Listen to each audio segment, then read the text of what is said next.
Okey, hari ini saya nak share cara membuat sambal tumis ala mak saya lah. Okey, mula-mula pasang tapak, kita panaskan api dulu. Okey, ni adalah sambal yang saya masukkan dalam botol lah. Okey, senang lah.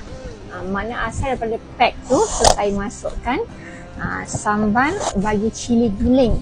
Ya, okey. So kita masukkan minyak. So saya gunakan botol macam tu, mudah je nak curahkan dalam kuali. Tahu curah. Okey.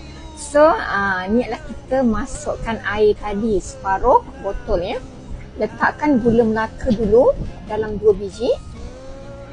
2 biji ke 2 butir boleh lah ya. Okey. So garam dalam 2 sudu. Okey, kita pun kacau dulu.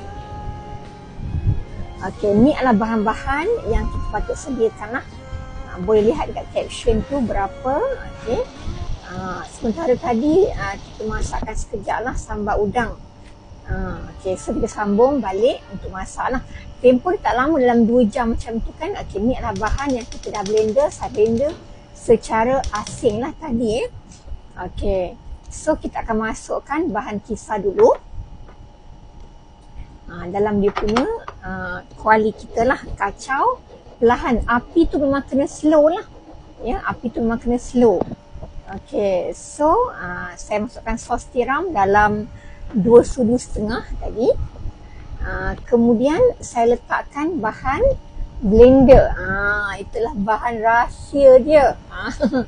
So gula perang tadi saya masukkan dalam 5 sudu. Okay, ni adalah hasil setelah 30 minit ya. Dia memang kena tunggu, kena perlahan sahaja api dia. Kacau setiap 10 minit, kacau. Okey.